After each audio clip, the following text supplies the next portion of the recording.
बिस्मिल्लाहिर्रहमानिर्रहीम। नूर तैयबा चैनल से अल्लाह बशकुलियार। मोहतरम नाजरीन, गुफ्तगू के सिलसिले में आज हम आपको एक मुस्लिम माशी मुफक्किर हज़रत शाह वली अल्लाह मुहद्दिस देलवी रहमतुल्लाह अलैह के मुतल्लिक़ बताएंगे कि आपके जो माशी अफ़कार थे वो क्या थे। जैसा कि तारुफ़ के तौर पर हज़रत शाह वली अल्लाह मुहद्दिस देलवी रहमतुल्लाह अलैह एक बरसग़ीर की मशहूर और मारूफ़ अज़ीम इस्लामी मुफक्किर, मुहद्दिस और सूफ़ी थे। और शाह वली अल्लाह रहमतुल्लाह अलैह का तारुफ़ इतना है कि उन्होंने सबसे पहले जो कुरान मजीद का तर्जुमा है फ़ारसी ज़बान में फ़तह रहमान से किया, और अहादीस की जो सनद है बरसग़ीर पाक व हिंद में, वो भी हज़रत शाह वली अल्लाह मुहद्दिस देलवी पहली दफ़ा ले आए। और आपने हज़रत ताहिर कुर्दी से मदीना मुनव्वरा में हदीस की जो इजाज़त ली थी। तो आज का जो हमारा मौजू है आपके जो माशी अफ़कार हैं, क्योंकि आप हर फ़न के इमाम थे। हज़रत शाह वली अल्लाह मुहद्दिस देलवी ने तमाम जो असनाफ़ थे उसमें किताबें लिखी, आपके मशहूर और मारूफ़ कई किताबें आपने लिखी, और उस वक्त बरसग़ीर पाक व हिंद के मुसलमानों के लिए बड़ी इल्मी और ख़िदमत आपने दी।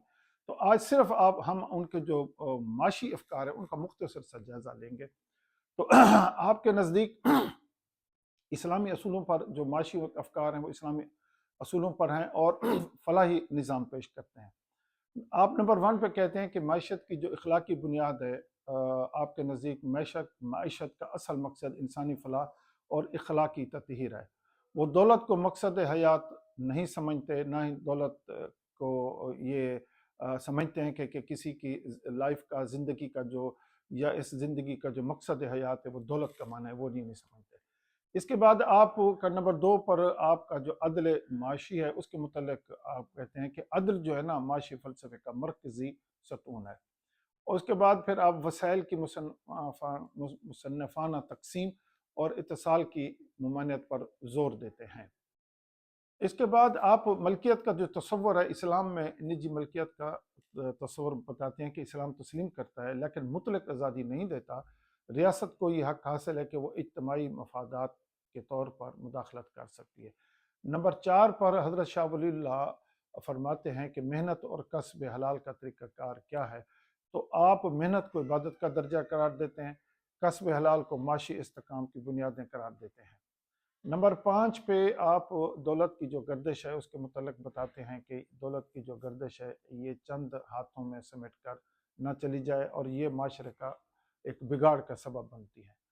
इसी तरह इसमें आप ज़कात, सदक़ात, विरासत के निज़ाम को दौलत की गर्दिश का ज़रिया करार देते हैं। नंबर 3 पर आपके जो माशी अफ़कार हैं उनमें आप सूद की हुर्मत, सूद क्या है उसके मुतल्लिक बताते हैं कि वो सूद माशी ज़ुल्म है और तबक़ाती तफ़रीक़ का सबब बनता है। सूद से पाक मैशत को इस्लामी माशी अदल की बुनियाद करार देते हैं। नंबर 7 पे टैक्स और रियासत की जो ज़िम्मेदारी हैं उसके मुतल्लिक आप फरमाते हैं कि रियासत को सिर्फ ज़रूरत के मुताबिक टैक्स लेने की इजाज़त है। ज़ालमाना टैक्सों को माशी ज़वाल का सबब करार देते हैं। नंबर 8 पर आपके जो माशी जो तबक़ात हैं उनके मुतल्लिक फरमाते हैं कि माशी तबक़ात के बाहमी ताउन पर आप बहुत ज़ोर देते हैं। तबक़ाती कशमकश की बजाय तवाज़ुन और ताउन को फ़रोग़ देते हैं। नंबर 5 पर हज़रत शाह वली अल्लाह मुहद्दिस देलवी के जो माशी अफ़कार हैं उनमें ज़री मईशत है, ज़राअत को बुनियादी माशी सतून करार देते हैं और किसानों पर गैर मुनसिफ़ाना बोझ की मुखालफत करते हैं। अब आखिर में हम उनके आपके जो माशी अफ़कार हैं ये उनका हम खुलासा बयान करेंगे। शाह वलील्लाह रहमतुल्लाह अलैह के माशी अफ़कार एक फ़लाही, इखलाकी, अदल पर मबनी इस्लामी माशी निज़ाम की नुमाइंदगी करते हैं। ये अफ़कार आज के माशी बहरानों का इस्लामी हल पेश करते हैं। आज से 300 साल पहले आपके दिए हुए माशी अफ़कार आज भी मुस्लिम उम्मा और मुस्लिम ममालिक और मुस्लिम हुक्मरान अगर आपके माशी अफ़कार को पढ़ें और उन पर अमल करें तो मैं समझता हूँ कि ये हमारे बहुत सारे जो मसाइल हैं, माशी मसाइल हैं, उनका बेहतरीन हल आपने उस दौर में दिया था। तो आज भी वो उन पर हम अमल करके अपने हालात बेहतर और दुरुस्त कर सकते हैं।